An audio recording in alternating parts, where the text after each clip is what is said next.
The other thing that you will notice today is that radio is a fantastic thing, and we always sound like we get it right the first time, and I'm about to reveal how many times it takes us to get it right, so do bear with us.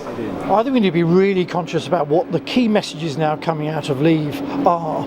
They want to raise standards to UK production, so we know we've seen more welfare being pushed through. So if I know it's a changing sector now, but if I look at the broiler welfare code that was put forward by the industry, as soon as environmental groups latched onto it, the government pulled it, and they're going to put it back into the hands of government officials to manage.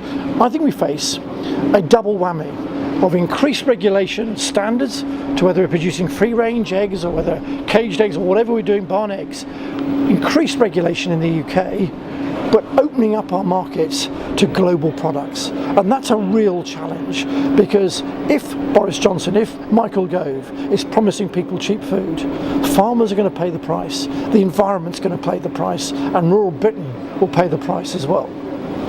Look, I've been really strong on this. I've not been making an argument for staying in the EU for getting handouts. I think the future of British agriculture lays in the market. That's why free-range egg producers have spotted where consumers are moving. They're intelligently, they're smartly building businesses that are focused on where consumer trends are going. But it will be catastrophic when farmers, when the free-range movement makes those investments and then cheaper produce from overseas is dumped on our market. So we do need to collaborate with our European partners. I know how much the French, the Germans, the Irish farmers, the Dutch, the Danes will go overseas and make sure that their industries are not destroyed by trade deals with the United States or Mercosur or even Asia. And sometimes our markets can, it might be processed egg product that comes into the market, but our markets can be damaged if we just follow a cheap food policy. Thank you. My name is Lydia Cooper. My question is, if we do vote Leave, what kind of retaliation do you expect that we'll get from disgruntled French farmers, disgruntled Spanish population? To answer Olivia's question really directly, it's important. Because if we're bringing New Zealand lamb in, the notion that we're then shipping 38% of our lamb into the French market without them being really determined to make sure what standard it is and what quantity it's coming in, and who the hell is going to police it when they tip that first cargo up on the motorway and start burning it. At the moment, the European Union rules guarantee the access. And I remember in 2007, down in the West Country, what happened when Foot and Mouth shut the markets to our beef and lamb. The prices fell out of bed by 40% overnight. And the notion that we're going to be allowed free access without any control whatsoever is just a pipe dream.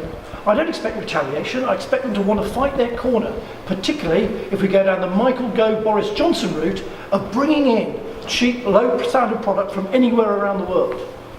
If we remain, they're not going to be very happy either, because we've put them through this meal of having to go through a debate.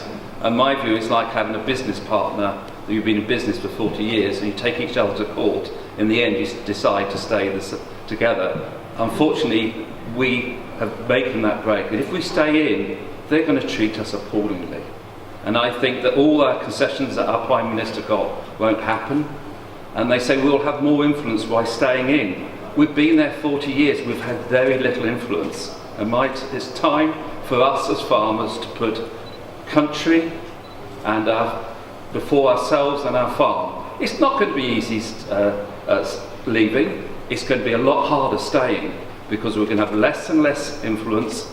The money in the agricultural budget is going to have to be shared with a lot more farmers. And in 10 years' time, if we stay in the EU, there'll be very little subsidies for us. But actually the European Union, one of the reasons we have regulations and standards is to keep driving that more level playing field. And we sometimes drag our feet. So let's be honest about that. But where I think Meryl raises a really interesting point is that we at the moment have a relatively supportive government. I think the Prime Minister does, enjoy the countryside. He does understand the issues. But boy, what would a Labour government, the Tories at the moment can't agree on what day of the week it is, so we might well have a Labour coalition with Nicola Sturgeon. The legislation is all there to make it nice for animals, but if it isn't enforced, it's miserable for animals, and that's what's happening. So in the case of sow stalls or any method of production, what we need to do, outside the European Union is prevail on our supermarkets. Our consumers are saying, we don't like mega dairy herds, we don't like this, we don't like that. Well, translate that into assurance schemes that represent what the consumers do want. That is the way to approach it, from the retailers, not from legislation. And I think the first thing you have to realise is that free-range egg production, whilst it's very big in the UK, in fact it's now the majority, many countries in the European Union there isn't any free-range production.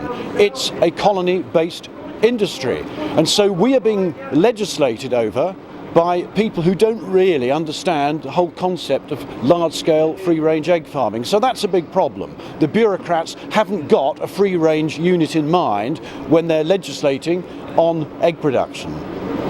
Well, the financial effects, first of all, we will make an immediate saving on the net contribution. I mean, people argue that net figure is between £7 and £9 billion a year, but that's money that will be kept in the country. The next thing we have to realise is that we are a very large customer of the European Union. We are their single biggest customer. We import, I believe, about £32 billion worth of food from them and export them about £16 billion. They are desperate for our custom. Those grape farmers in France, those fruit farmers in Spain, they need the British consumer to keep on going into British supermarkets and buying their produce, and they will not want to put that at risk. And there's an awful lot of scaremongering talked about, oh, we're going to lose the single market.